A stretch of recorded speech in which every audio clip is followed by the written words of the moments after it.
What's going on, people? We are Tottenham TV back here for another stream for you guys. Obviously, we play Manchester City at home this weekend, which could very well be Pedro Porro's debut. But there is a lot to get through today. So we're gonna respond to the response from the board. React to the THST. After that, we're going to go into the preview, get into the BetMate stuff, and then it is your chance to have your say. But it's been very interesting to see the response from the board. The Tottenham Hotspur Supporters Trust did ask 4 questions to the board during the January transfer window. The board responded saying that they will respond to this after the January transfer window, which they have done. So shall we get into them? First of all, let's go through the 4 questions and then we'll get into what they have responded. I mean, the first question was, will the club share its medium and long-term strategy for success both on and off the pitch? How is the club measuring progress and how does it judge current outcomes against those measurements? The next question was, the manager employed by the club has not signed a new contract and tells us that we should lower our expectations about on-the-field outcomes. He has said publicly that the club needs to spend big money every window just to compete. How does that align with the board's philosophy for achieving success? And the third question was, are you satisfied with player recruitment in the recent transfer windows and with the performance of the youth teams and the development and supply of younger players through the first team? Are there any plans to improve this? And last but not least, does the club have a plan for further investment to ensure that the club remains competitive on the pitch in the face of substantial additional investment by other Premier League clubs? Is the club closer to securing a naming rights provider? Is there a plan for further investment from ENIC or from other potential investors or buyers? So those were the 4 questions brought from the Supporters Trust to the board. Now let's get into the answers. They said they'll wait till after the transfer window, didn't they, to respond to these questions. Everyone's been eagerly anticipating what the club has to say for itself regarding these questions. So the first question was, will the club share its medium and long-term strategy for success, both on and off the pitch? How is the club measuring progress and how does it judge current outcomes against those measures? The answer, we can bring it on here, says in the last 20 years the club has qualified for European competitions 17 times, 13 of which are currently successive, including 6 Champions League campaigns. We set out our business model in last year's financial results announcement. Below is the relevant section.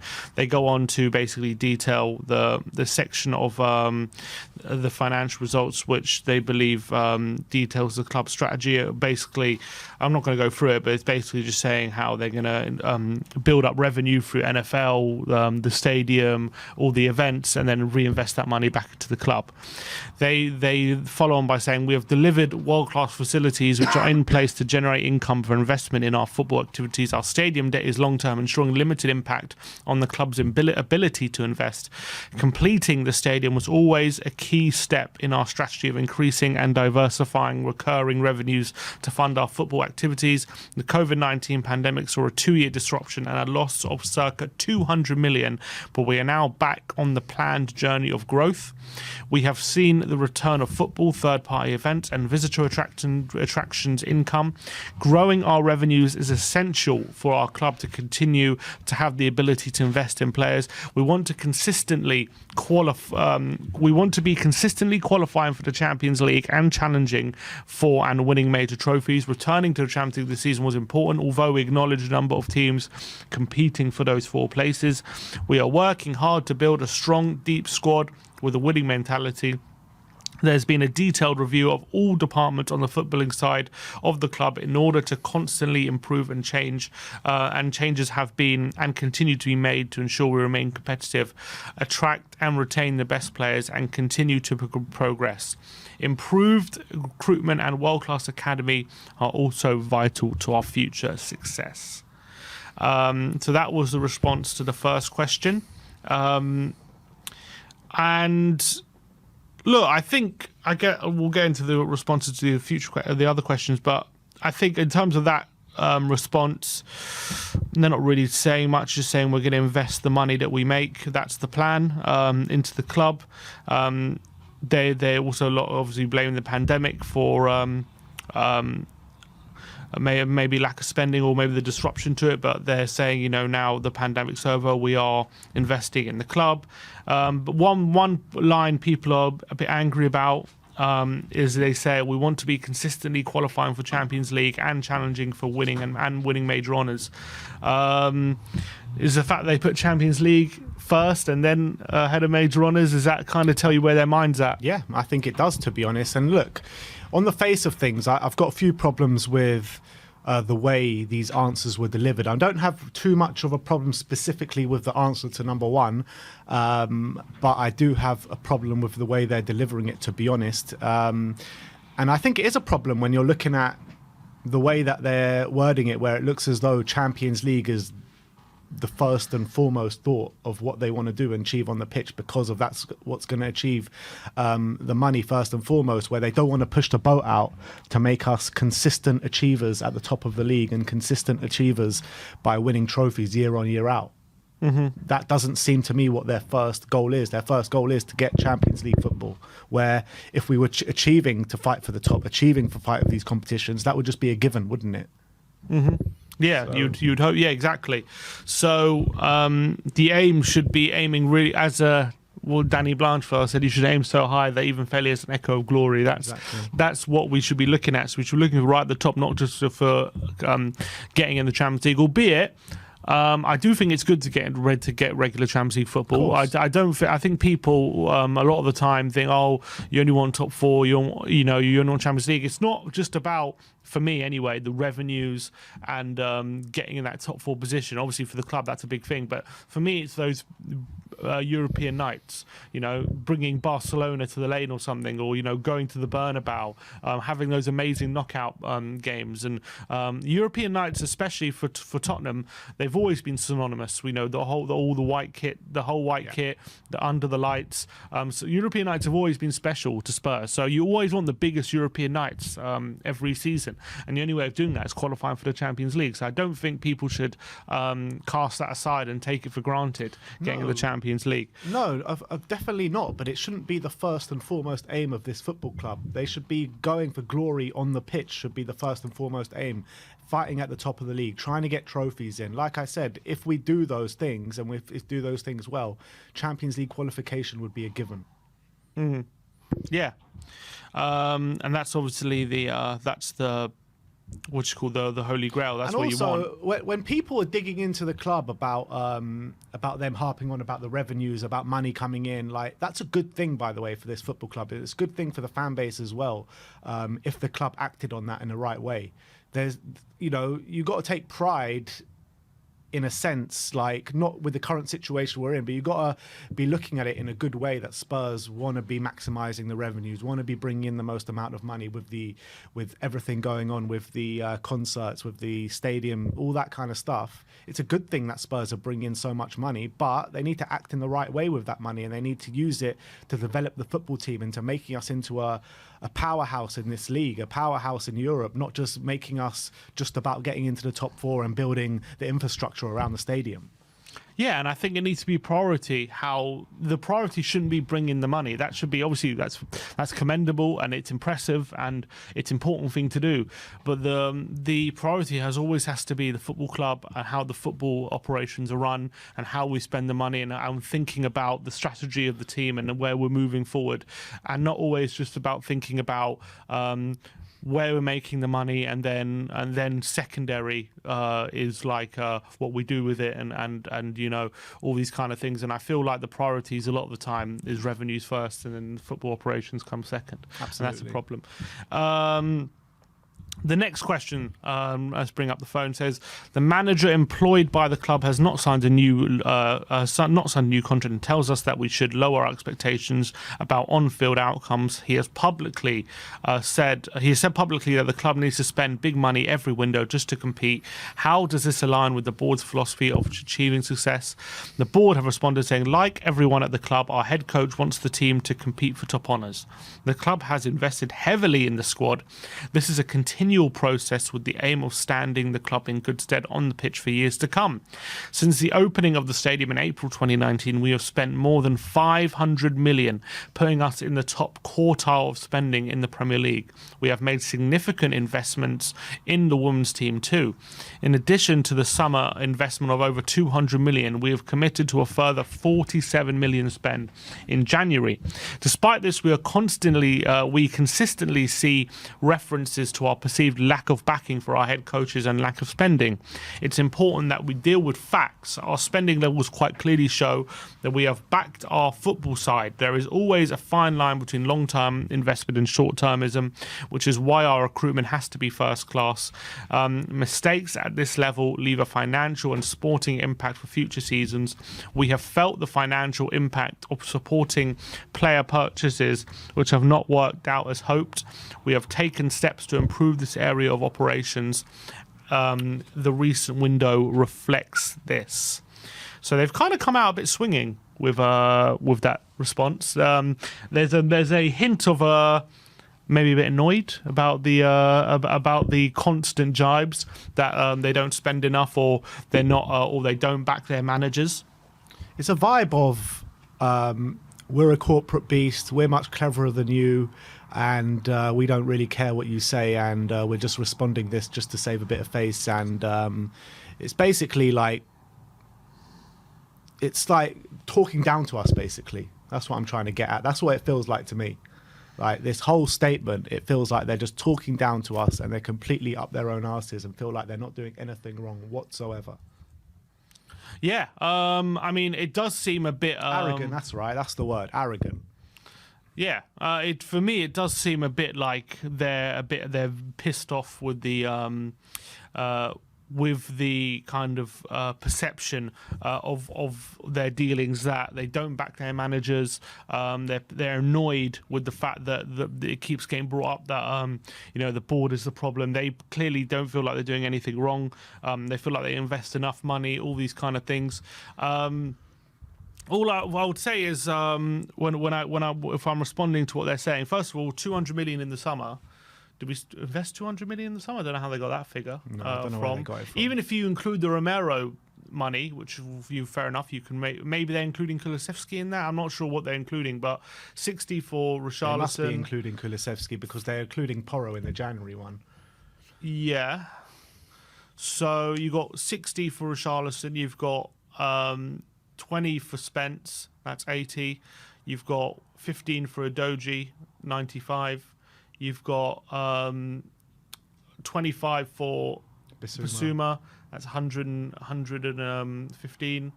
Or 130. You've got Bissouma. Perisic was a free. Forster was a free. Who else you got? And then Romero. Longley on loan. Perisic for free. Yeah.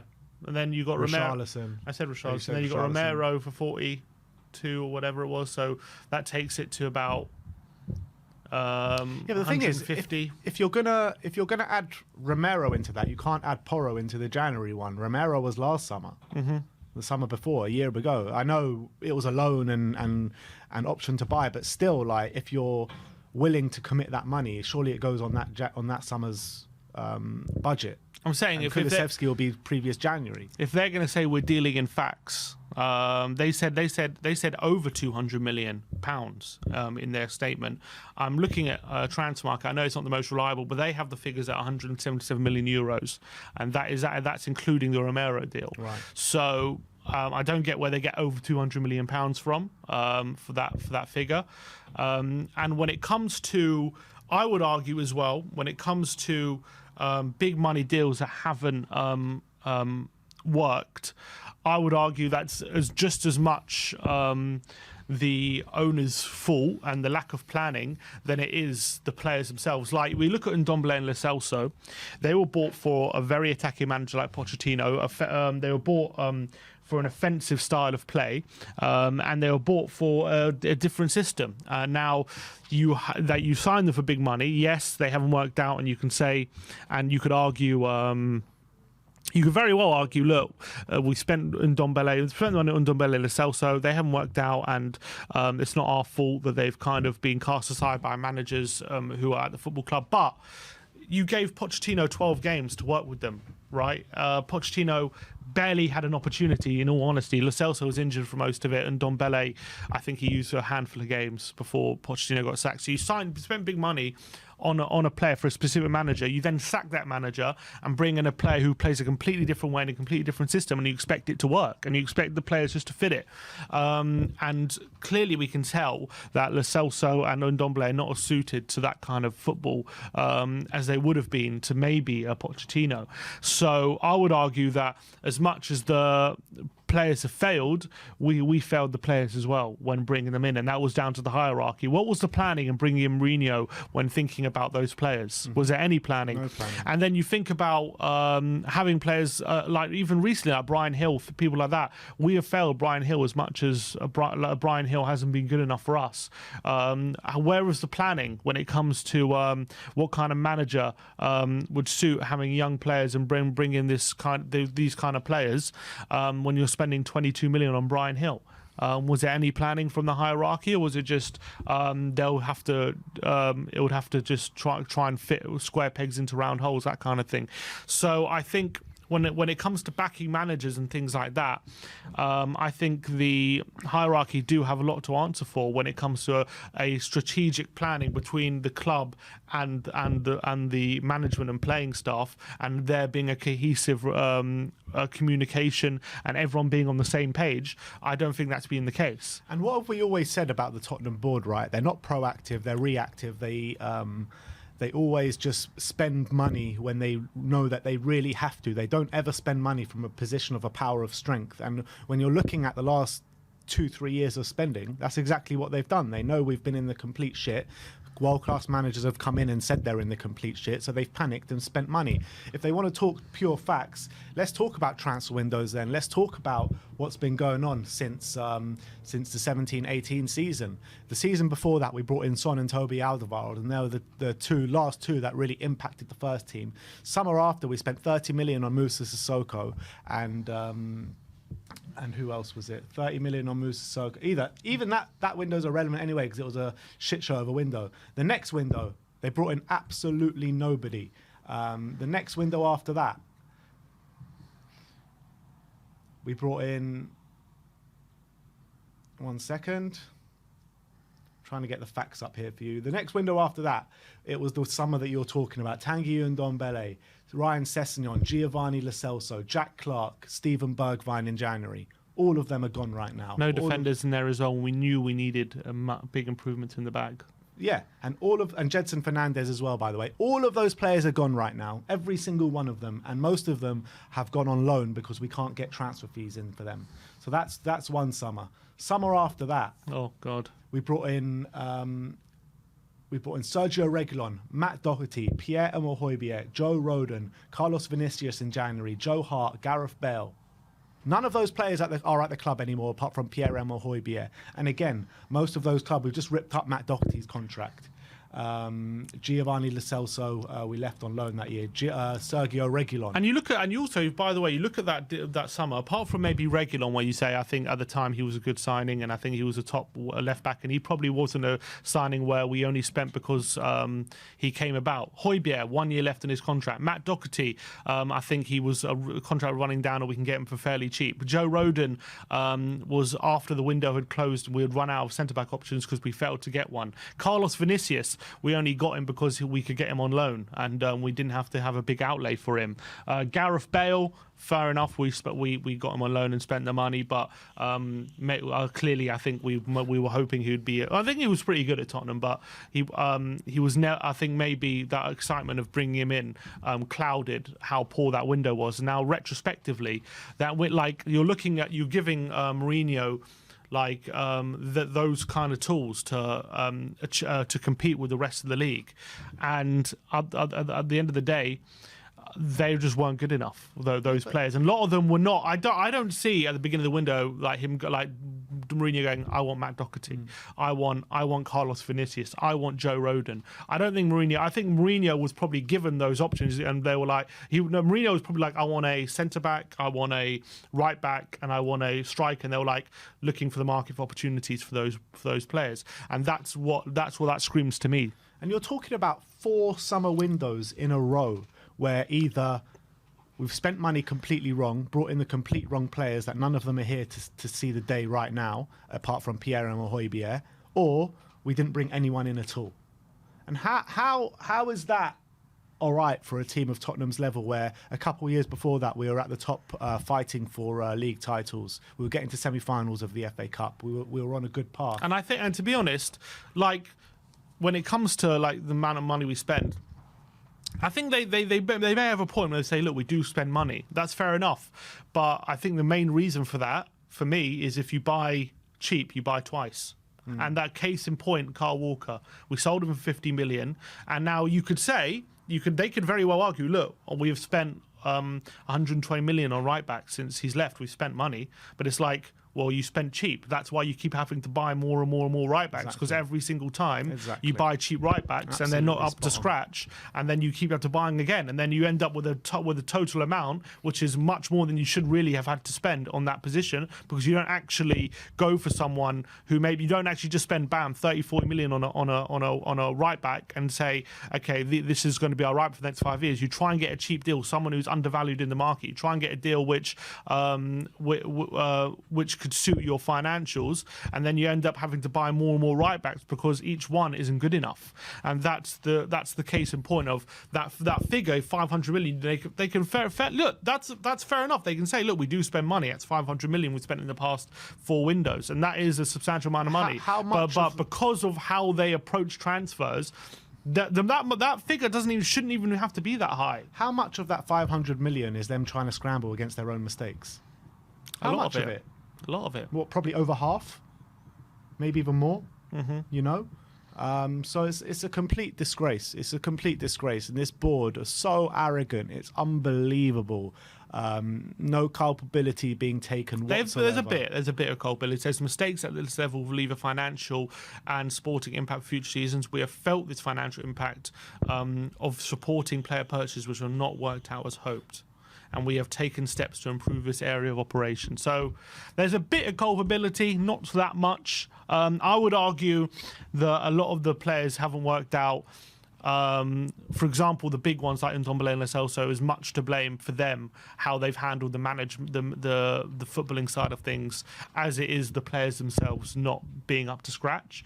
But I also think a lot of it is just Tottenham trying to give a manager not necessarily what he needs to fill a role, but just an opportunity of something that comes up in the market in the position he wants, and them doing that as opposed to scouting players specifically for the role that we need and signing those specific players. Yeah, it's like just lazy scouting, really. It's like, oh, we need a right back. All right, Matt Doherty's been good for the past year. Let's get him in, instead of like actually scouting the needs of the team. I don't think it's scouting. I think it's opportunities that present them. I think the agent probably came to him.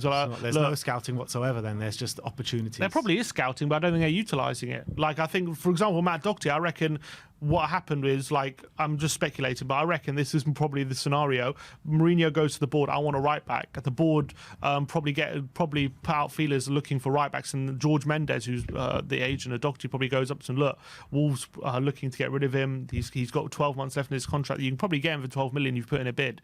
And they go, well, 12 million for a right back? Yeah, why not? Let's go for that. Instead of actually using their scouting network to develop, to look at the talent who they really believe could fill that position for many years. Wasn't that summer as well, the summer that George Mendes was getting in bed with Levy a bit and getting in bed with Tottenham, and we took quite a few of his clients that summer.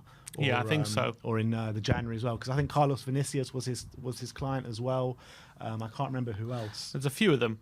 So anyway, I'm just saying, if we're talking in facts, they need to get their facts right as well. So they're right. And I think just in general, to sum up the point, they're right when they say they spent money, but I don't think they're right when they say just because they spend the money, it means they've battened the managers, because I think they've gone about spending the money completely the wrong way. And the way they act with managers as well after spending money is also contributing to the problem. And like I've said it time and time again, backing your manager is not solely down to spending money. That's not what backing your manager is. You can spend 500 million on players. It doesn't mean that those are the players that your manager wants and your manager has identified, and those are going to be the players that fit the system that your manager plays. That's just the scattergun approach and buying in players to and just see what fits, a completely randomized approach. Backing your manager is bringing in players specifically for a system that your manager wants to play and buying the key players in those areas. If you can't get your best option, get your second best option, or you wait until the next summer to get your best option. But it's not using a scattergun approach, spending a lot of money and just buying random players. That's not what backing your manager is. Yeah, I agree. Next one that says, next question, are you satisfied with player recruitment in recent transfer windows and with the performance of the youth teams and the development and supply of younger players through to the first team? Are there any plans to improve this? They just said answered above. We are excited by the young talents we have at the academy. We have always ensured a clear pathway for youth to progress to the first team along with development system that includes strategic loans. In respect of new young players, Judson Sup-Bell is a great addition to our under-21s. I believe the club can be doing more to be developing our young players. I think we let a lot of talent leave without having a proper opportunity. Case in point, Noni Madueke, who's now a £35 million player for Chelsea, which we had on our books and we've let him slip through our fingers. I think that we don't do enough to get. We do send players out on loan, but I think we don't do enough to give opportunities for them in when we feel like they're ready for the first team, and maybe we have other wrong priorities when it comes to getting these young players minutes on the pitch to help their development. And I think a lot of the time we end up not giving them the chance. They end up getting either stagnate or they end up getting frustrated and leave, and that's led to very few players. Like we got Ollie Skip, we got Kane, Tanganga's there, but Tanganga's a point in where we failed. I think Tanganga is a case in point of where we haven't done him the justice to really break into that first team. We haven't even given him a loan spell to go out and get minutes consistently. We've asked him just to be a backup and fill in here and there whenever needed. I think Tanganga, we've done him a disservice in his development, in my opinion. Yeah, we should have sent him out on loan a lot sooner than we have, in my opinion. Give him proper game time. And I think a lot of Alfie Devine could do with a loan deal right now. It was interesting because we were listening to the Extra Inch on the way in, and they were making some really good points about Alfie Devine, saying this guy he's ready for men's football, whether it be obviously in the lower leagues, and we're just keeping him around here, keeping him in the under 23s. And not aiding his development whatsoever, pretty much. They were claiming we're doing it to fulfill a homegrown, so that if he's on the way to fulfilling a homegrown quota because you have to train at a club for 4 years. And we're prioritising that over his development as a player, and that maybe is not the most well-advised thing to do. And that shows where the priorities are in the club right now. And I think we could be doing a lot more for youth development and their pathway into the first team right now. So it's like they use the Harry Kane example about the youth development. I mean, how long are they going to live off that? I know obviously it's an unbelievable example because he's become one of the best strikers in the world, but how long are they going to live off that? You need to keep bringing players through, not just rely on Harry Kane and that's it. Exactly. As long as Kane's there, they're still going to have that perception, they bring players through. But apart from Kane's now been the first team for how long? 2014 he broke in, so now 9 years nearly. And since then, it's really just been there's Winks and Skip, and Tanganga. I mean, very few. Yeah. Very few have really had proper opportunities. And like when Pochettino was here, it looked like we had players coming through the youth. We had the Ryan Masons, the Harry Winkses, Edwards even, he was there. Looked like he was but gonna get a chance. none of them materialised. Is that down to the players not being good enough, or is that down to Spurs and the way they handle their development? What's that down to? Why they didn't make it through, I think it's probably more of the way we've handled it, I would say. I agree. But as well, I guess some players just simply aren't good enough, but I think a lot of it is down to how we handle these young players. Like Harry Winks, like what happened to him? Because he was such a good prospect. When he first broke into the team under Pochettino, he was brilliant. He really was. Yeah, brilliant. that's not to do with handling of academy players though, because he got his chance. He was a first team player. What's it down to? Why he fell off? Yeah. Injuries and then also we stopped playing a possession-based football, which we were under Poch, and that probably hurt him as well. So it is down to the board then, what you're saying then, because to keep constant changing of philosophies. Oh, that is, yeah, but that hurts our first team. I'm saying, in terms of the development of players to get into a position where they're playing first team football. The Winks is a different example. He got to that stage already. I'm talking about even getting I get to that stage. But what he gets to that stage and suddenly we change our philosophy.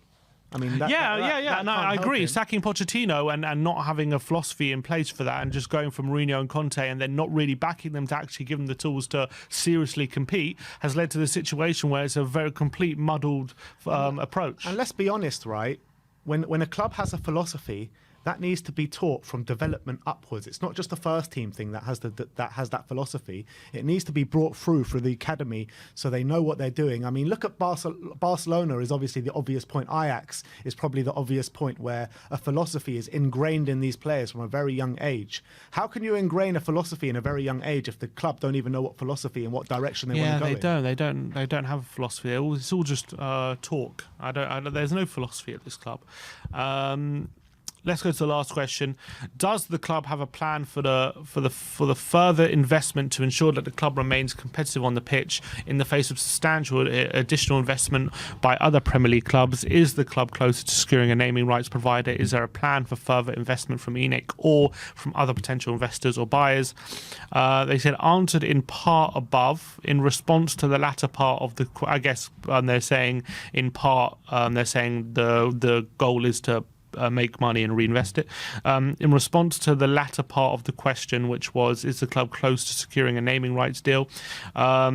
All our conversations with third parties are confidential with specific reference to naming rights. We are clear that any deal has to be right for the club, notwithstanding we currently have our own name proudly on the stadium receiving global recognition. Financial sustainability has been fundamental to how the club is run, and our aim has always been to combine financial sustainability of the club with remaining competitive on the pitch. The ENIC investment was timely and critical as we emerged from the pandemic and sought to stay competitive on the pitch. We are ever conscious of the new capital injection into the club, with which is player transfer spending increased significantly. We should be mindful, however, of the implications of the changes to the governance of the game, which will compel greater sustainability and FFP. Major changes have been introduced in Europe around FFP regulations, including a newly launched UEFA financial sustainability rules, the full impact of which will be felt from season 25-26. They are based on 3 pillars: solvency, stability and cost control, and clubs will have 3 seasons to adjust to them. Many expect that these new rules will be a game changer for the sport, which should allow for the possibility of even tighter regulations. That's the rule. I don't know about these rules. That's going to come in 25-26. All I know is they obviously brought in FFP ages ago now, and it hasn't really changed that much. It's only really changed, in a weird way, it's changed a lot for like clubs like Everton and other clubs who maybe don't have unlimited budget, but then there are teams who just do, and seemingly with impunity can just spend however much they want. Man City found in breach of FFP. What happened to them? They originally got ejected from Champions League, but then they appealed it and only just got a fine instead, which they don't bother. Chelsea seem to have just found a loophole in FFP. They could just spend however much they want without being in fear of breaching FFP. Tell me there's FFP when a team have spent 600 million in one window, in a January window as well. Yeah. so they don't seem to be bothered by it. They seem to be found a way around it. We'll see what these rules bring. Maybe if they are a game changer, we'll be in a better position than a lot of other teams. I don't know what these rules are. If anyone can tell me in the comments or whatever, if what they've heard about these potential new rules, but nothing really. Again, they were never going to say anything about any minority investment in this answer. Of course, they were never going to say anything about naming rights. So sounds like in that answer, they're just literally just hiding behind these new rules that are going to come in 3 years' time. Pretty much, nothing said there. Yeah, I don't know what these rules are. We'll see. I guess that's a wait and see kind of thing. All I would say though, if they are title restrictions, then we would be in a good position because we are run very well financially. But whether that means we will use that position to our advantage or not is another thing. Yeah, look, I'm sure once these rules get kicked in, I don't know what the rules are either, but I'm sure once these rules get kicked in, all the big teams, Manchester United, Man City, Chelsea, Arsenal, Liverpool, will all fall in line with what they need to do to be a top team, and the top teams will stay as the top teams. You know, if you wanna go be a top team, Conte has given you the outlines of which ways you want to do it. You can either do it slowly over a number of years and get there. But if you do that, then you've got to be wary of all the other teams going to be strengthening even more each summer. Or you can spend quite a bit of money, like every other club does, on talent, and you get there, which we don't do. We want to do the first step, and we want to let teams just keep jumping us. It's not good enough that we're at this stage, they're giving us these answers, and we're still playing Eric Dyer and Ben Davis and Davinson Sanchez at the back. Yeah, I mean, that tells you all you need to know when you look at the big holes still in the squad. You tell me that these players have been problems for many years in this squad, and no manager has wanted to upgrade all them. We just haven't been able to do it for so many years. And you can't tell me that after selling Kyle Walker, we've brought in four right backs or something like that, spent close to 100 million on them, and then you go and spend 45 million on Pedro Porro, where you could have just spent 50 million on a right back to replace Kyle Walker, and that was job done. In fact, we've spent 5 years, copious amounts of money on terrible right backs to get to this stage where we're at now. It's not good enough. Left back, Danny Rose, since he left, yeah, fine. He's brought in left backs that we thought were going to do the business. None of them have done the business. We still don't have a proper left back until Udogie comes in next summer. I mean, the points of all these positions stand so regularly throughout the time that ENIC have been here at Spurs. It's and if consistent theme. And I guess the board will keep pointing to Ndombele and Lo Celso, but I would just say, if you're going to spend big money on two players like that and invest heavily in them, you can't just treat them as if that these are players which you've bought two players for an offensive possession-based system, and then within 10 games you get rid of the manager for a completely different style of play, which clearly isn't going to suit them as well as it would under potentially Pochettino. And that switch in philosophy without a plan is what's caused a lot of these signings to fail. And it's a complete lack of understanding in football, to be honest. Like, how can you own a football club? How can you run a football club for 22 years and not know that certain players suit certain philosophies, and certain players will strive under some managers, and then when you change the philosophy, that you just expect the players just to get on and do the same job? It's not how football works. And I remember I take a quote from for my sins for Arsene Wenger. He was talking about the development of young players, and he said in football from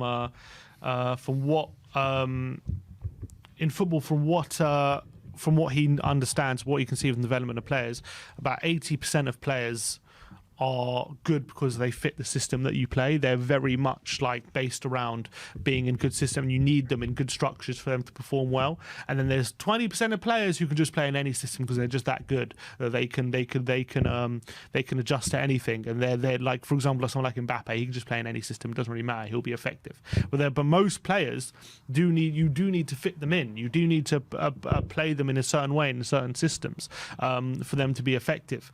And the board and the hierarchy just don't understand this, and they're just happy to just chop and change and thinking will have little effect on the playing staff when that's not how it works. I would say though, in their defence a little bit, that since Paratici has come to the club, I think the recruitment has got a lot better.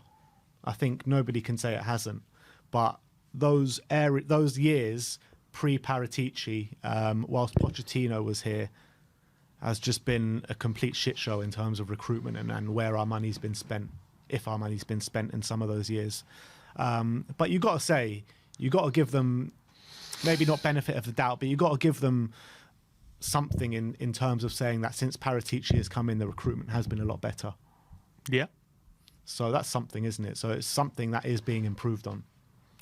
Yeah, I think so. But even since yeah, no, for sure. Like people like Romero, Bentancur, Kulusevski, I think hopefully Porro. I think in the summer we made some smart deals, but in like Richarlison, Basuma, I like these kind of transfers. But like for example, people like Emerson signed on deadline day when he was just an opportunity, which because we were looking for a right back and we couldn't really find one, so he came available, we just went for him.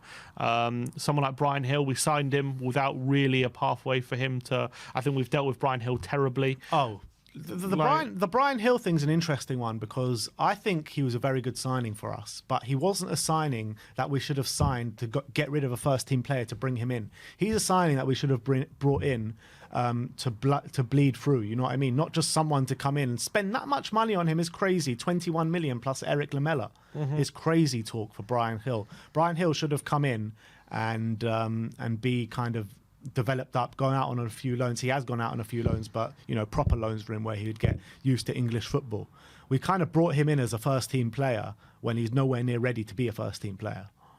Yeah, 100%. I completely agree. And I think our treatment of him has been really bad, I think, as well, since he's come to the club. So I think the recruitment has definitely gotten better.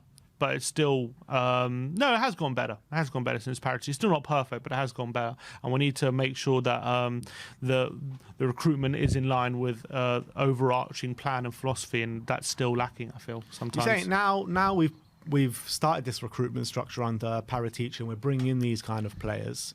If Conte does leave in the summer, and we do bring in a Pochettino, does that undo all the hard work that Paratici has done? No. Not all the hard work, because I think a lot of the players there. I think for me, there are a few for the players who I think who need to play in a back five for me to be effective.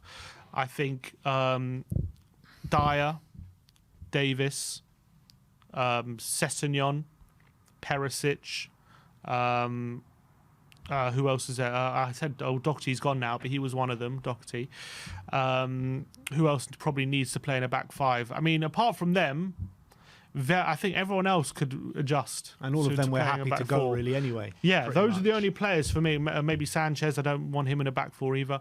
Like, apart from those players, I think everyone else can adjust to playing in a back four system with midfield. So I don't think it undoes all the good work just because Conte might leave.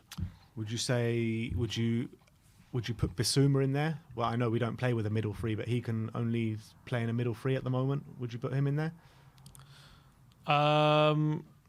He can only play in a middle three, yes, but you can do that in a back four. 4-3-3. Yeah. But I mean, also Pochettino though can come in and play a back five. We've seen him deploy a back five us many a time. It's not his favourite position, formation, but he has done it. When we beat Chelsea at the Lane on that famous night in January 2017, he played a back five. He's done it on a definitely. He's shown we can do it. He can be a bit flexible, but definitely four at the back is his preferred, I think. But we can do it. All right. So what's the takeaway then from this? This statement from the board? I think the statement. I think they make some good points, but overall, I think it comes off as a bit arrogant. A bit.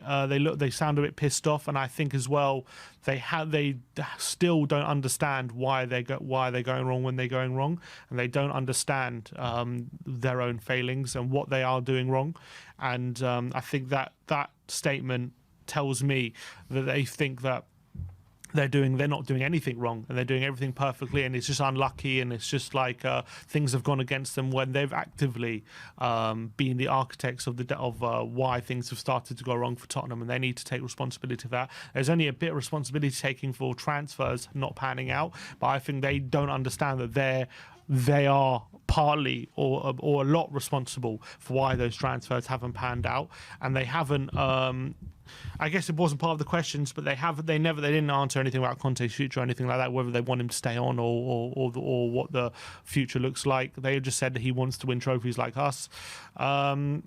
So I think, and when it comes to the financials, look, no one's really had complaints about Tottenham making money or the financials. So then bring that up about how proud they are. That's fine. All right, we make money, we do all right for ourselves, but it's about how we spend it, what we spend it on, the strategy of the football club going forward on the pitch. Footballing matters, and for me, it doesn't seem like it's a priority for the club, and it just seems to be secondary, and that's my biggest problem, and it still is after that statement.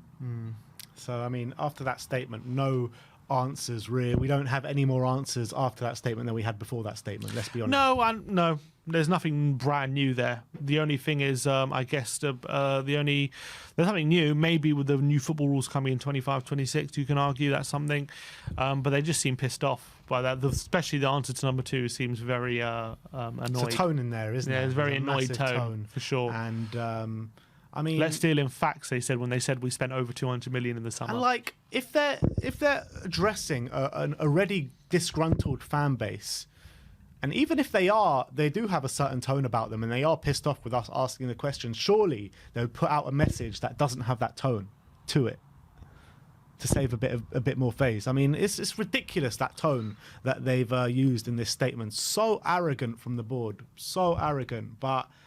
What can we do? There's nothing we can do, is there? Nothing. Well, that's the statement. That's what we have to go off, and we have to hope for a better second half of the season. But there's nothing really that they've done to alleviate my problems. Yeah, agreed.